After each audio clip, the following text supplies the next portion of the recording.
8 cm de neige qui sont tombés cette nuit. La neige, regardez ces magnifiques images aériennes. La station verte du Touquet qui devient station blanche, mais qui nous a quand même fait quelques frayeurs ce matin. Le préfet s'est posé la question d'annuler la course, non pas tant pour les motards que pour les 200 000 spectateurs traditionnellement attendus en ce dimanche d'Enduropal. Et la bonne nouvelle, eh bien la voilà, vous les voyez, ces motards qui ont quitté le parc fermé, qui se dirigent en convoi sur le front de mer. Départ en ligne, 1075 pilotes au départ, ils n'ont jamais été autant. Allez, c'est parti! C'est parti, le 7e Enduropal du Touquet. Regardez ces magnifiques cortèges, les motards déjà en position de recherche de vitesse. Et déjà un motard qui creuse l'écart sur cette première ligne droite, une ligne droite d'1 kilomètre. Attention au premier virage.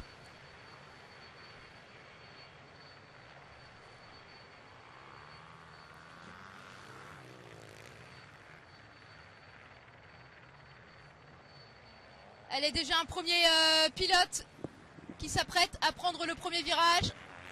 Ouais, c'est une Yamaha qui passe devant et ça semblerait bien être oui voilà le garçon lève le bras. Est-ce que c'est je pense que c'est Adrien Van Beveren, semble-t-il, parce que Jean-Claude Mousset a lui une tenue tout à fait immaculée, il va être ton sur ton avec la neige. Il me semble que c'est Adrien Van Beveren qui a nettement viré en premier. Oui, alors quand on dit un motard de Grand Prix, c'est un motard qui fait tout le championnat du monde, c'est-à-dire qui est confronté tout au long. Regardez Nicolas Aubin, regardez Adrien Van Beveren comment il passe au milieu de ces bouchons des retardataires. Regardez avec quelle fluidité il se ferait un passage, il voit tout de suite là où il faut passer. On ne s'arrête pas. On cherche à éviter le garçon en difficulté qui va tomber devant vous. Là par contre ça devient un petit peu compliqué. Ouais, ça devient un petit peu compliqué. Oui.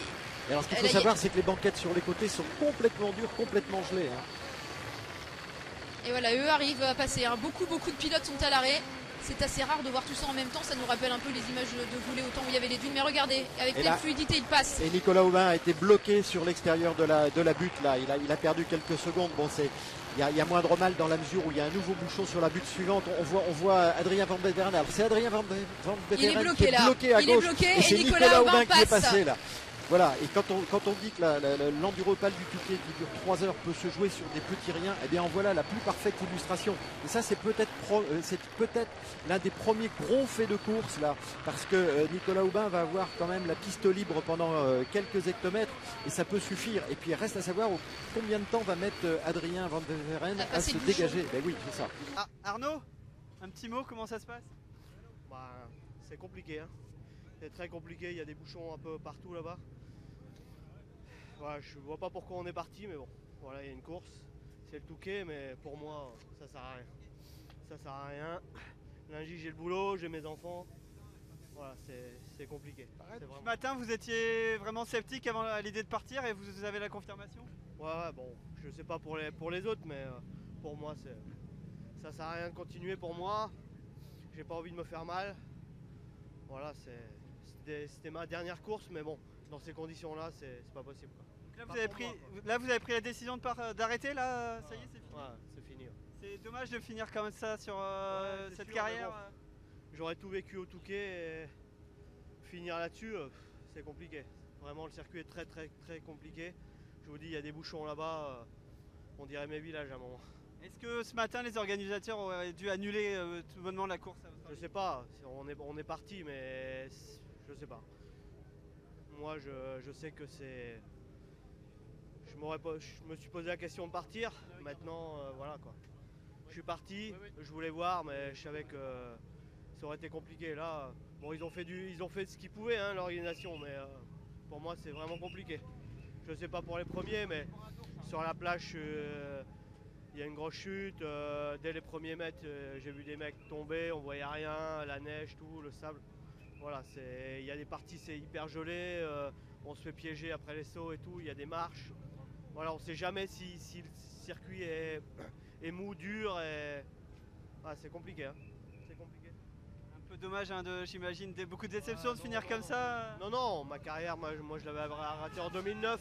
Mais là, voilà, c'est vrai que je voulais m'amuser, mais là je m'amuse pas. Alors vaut mieux arrêter et, avant que je me fasse mal et voilà quoi. Ça sert à rien. La sagesse l'a emporté. Merci Arnaud et bonne suite. Voilà, premier abandon de renom avec Arnaud Demester qui a choisi par mesure de sécurité d'arrêter cet enduro dès le début de la course. Ah, chute. Oui. Chute d'Adrien Van Beveren. Adrien Van Beveren qui était en tête. Alors là, la grosse interrogation pourvu que ça soit il n'y ait pas pas grave. une panne mécanique, voilà, c'est ça, qu'il y ait une commande de frein ou d'accélération qui soit un peu tordue, parce que là on est manifestement très loin des stands pour réparer, puis c'est de toute façon forcément un handicap. Non, il repart. Oh là là. On le voit faire un signe, Ouais, signe de désespoir là, Adrien Van Beveren. Il là, a son c'est guidon, le coup dur, tordu là. Le guidon tordu, et oui. Il essaie de le remettre. Il remonte sur sa moto. Allez, est-ce que ça... Eh bien, à l'heure de Voilà, il course, redémarre. eh oui, à l'heure de course, là, pile à l'heure de course, nouveau problème, parce que là, je vois pas comment Aïe, Adrien aïe, aïe, Van aïe. Beveren peut repartir sans faire un arrêt au stand. Il s'énerve là, S'il puisse Adrien. y arriver, oui, on semblerait que la roue soit aussi un peu tordue.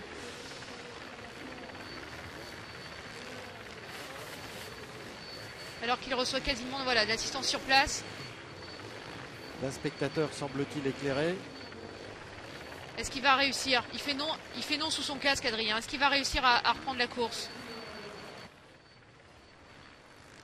On devrait le voir arriver sur la ligne d'arrivée. Allez, On le pourra voilà, faire un Nicolas pointage. Aubin. C'est parti, 4 tours bouclés. Et Jean-Claude Mousset tout de suite derrière. Hein. Jean-Claude Mousset tout qui de est suite revenu, derrière. Et dans voyez- sa roue. Et voyez que comme quoi les choses peuvent évoluer très très vite.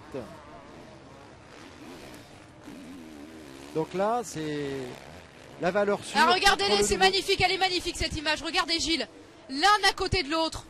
Jean-Claude Mousset, dossard numéro 1 à gauche, Nicolas Aubin à sa droite. Eh bien, Dossard, et Jean-Claude Mousset passe devant Nicolas Aubin. 4 tours de bouclé et voilà la surprise. Jean-Claude Mousset, l'homme à battre cette année, celui qu'on annonçait ultra favori. Jean-Claude Mousset reprend les commandes de cet enduropale. Voilà, le patron a repris les commandes, effectivement. Et là, on va avoir le droit à un grand prix de sable. Regardez, c'est parti pour la bagarre, roue dans roue. L'un à côté de l'autre. Nicolas Aubin, 23 ans, Jean-Claude Mousset, 40. Deux C'est- générations. Eh Hein. oui, tout à fait, mais deux très grands champions. Oui, alors Et il il faut- pousse, voilà, il est en train de... Oh là là là là, Ouais, la grosse alors là, galère, il a là, vraiment c'est dû terrible. tomber. En même temps, il a de la chance dans son malheur parce qu'il aurait pu tomber en panne un peu avant. oui, Il a mais dû pousser sa moto, Nicolas Aubin, mais c'est sûr que là... je crois qu'il faut revoir la réglementation parce que je ne sais pas s'il il est autorisé Oh, par regardez. le règlement à avoir une aide extérieure. Ça peut être un motif de déclassement. Hein. N'oublions pas que Milko Potisek a eu le tour à la Gurb TT. Il me semblerait bien. C'est Arnaud Demester qui Il l'aide. semblerait bien que c'est un Arnaud Demester. C'est Arnaud qui pousse. Demester Eh qui oui, l'aide à pousser sa moto, Eh oui. Nicolas Aubin. Arnaud Demester qui a abandonné. Et oui. Et alors là, ça c'est la solidarité entre motards, quand même. Ça c'est grand. Oh là là là. Oui, donc Nicolas Aubin n'a pas le choix. Il doit, de par le règlement, ravitailler dans le parc. Hein, il ne peut pas lui-même ravitailler avec un bidon sur le circuit. Il doit rentrer au parc, arriver à son stand et ravitailler là. Ah ouais, c'est Bah alors bien là, ça, c'est la Nicolas déperdition Dom- d'énergie à pousser une moto qui fait pas loin de 100 kg dans un sable qui est malheureusement pour lui redevenu mou. C'est une débauche d'énergie, c'est terrible. Là, on se prend des, Oh là des là, plages cardiaques. affolement total là dans le stand Honda. Et le pilote est absent. Mais il Il est en train de, voilà, il est derrière là, il juste doit derrière, être en train de changer récupérer, changer de lunettes, de lunettes. reprendre un Oh rythme là là là, cardiaque. incroyable, Oh incroyable. là là là là. Et des spectateurs. Et Nicolas Aubin qui est reparti. Alors il y a un commissaire qui nous dit que qu'est-ce qui s'est passé.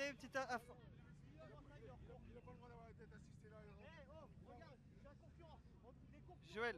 Il n'y a pas un mec en dehors de. Il n'y a pas un Tiens, regarde, il y a la presse, tiens, regarde. Tiens, regarde, il y a la presse. On est avec Arnaud, qu'est-ce qui se... Vas-y. Oui, une discussion avec Arnaud Demester.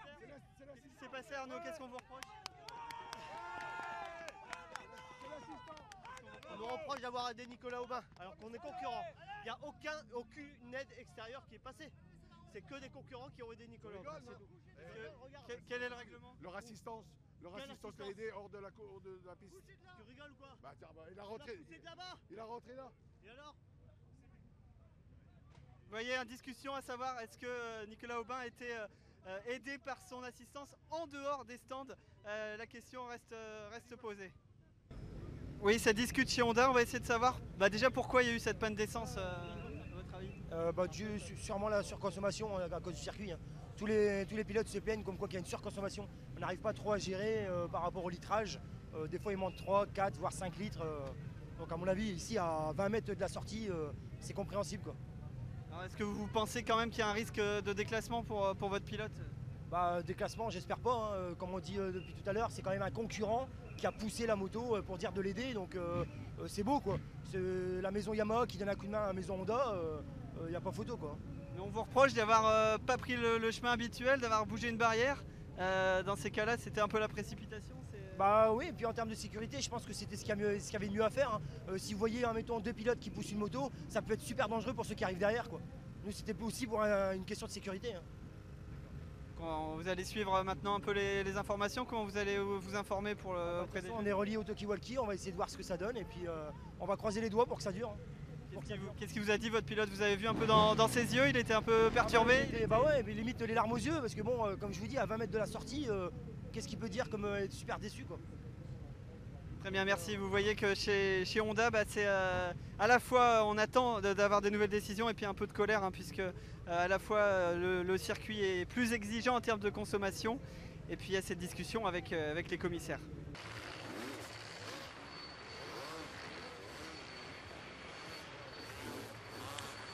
Et voilà, alors qu'on voit ici en direct une chute.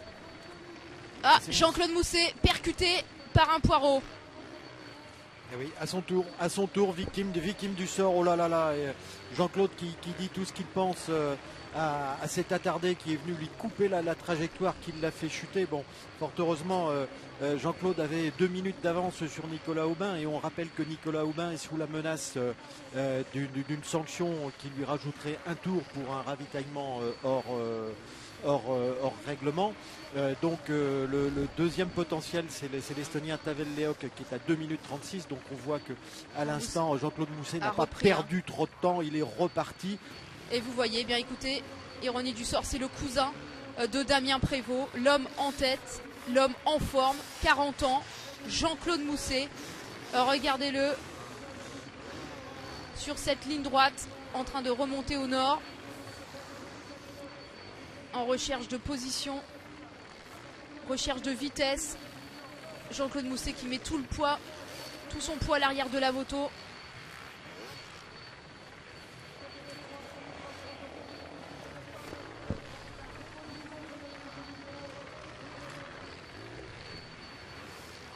Regardez ça, Jean-Claude Mousset. Regardez ça, 5e. Il a mis du temps à démarrer parce que c'est sol dur. Il n'aime pas du tout. 5e à l'issue du premier tour, 4e à l'issue du deuxième. Et puis voilà, tranquillement, il est revenu pour passer en tête au 4e tour. Et déjà 4 tours en tête, Jean-Claude Mousset, qui doit encore effectuer un ravitaillement. Regardez cette chute à nouveau. Allez, hop. Un poireau qui lui coupe la route, qui lui coupe le virage. Ah, c'est pas tant. Je pense que là, si vous voulez, Jean-Claude, il a anticipé sur le virage de l'autre. Il a essayé de le surprendre à l'intérieur, mais bon, cet amateur éclairé est resté sur sa trajectoire et il n'a pas senti venir Jean-Claude, donc il s'est pas écarté. C'est correct, c'est correct. Il le mérite. 41 ans, il nous a dit la semaine dernière, je ne sais pas quand est-ce que je vais prendre ma retraite, au moins il aura une bonne raison de la prendre, il aura gagné un 3e Touquet, c'était ce qu'il voulait. Alors regardez.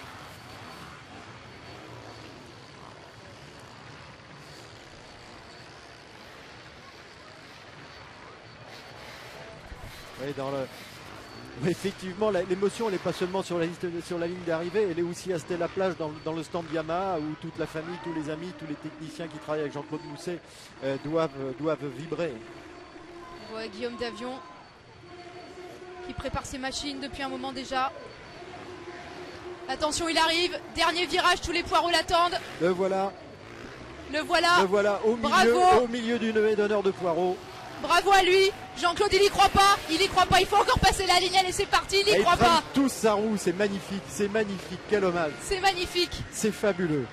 Et il en peut plus, regardez, il s'assoit. Il doit pleurer sous son casque, je l'imagine pleurant sous son casque, Jean-Claude Mousset, il peut. 3e victoire au Touquet.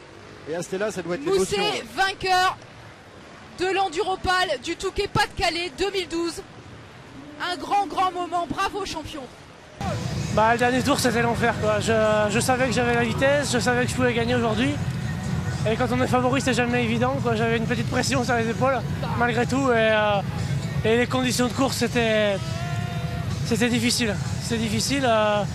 C'était un Touquet dur. C'est la plus belle des victoires celle-là ou pas? Le plus beau des 3? Vous savez, toutes les victoires sont belles. Maintenant, voilà, gagner aujourd'hui encore, c'est exceptionnel. La chute à une demi-heure, c'était le grand risque aussi de cette course. Ouais, je suis tombé à la sortie des ravitaillements, je suis tombé assez fort, ouais.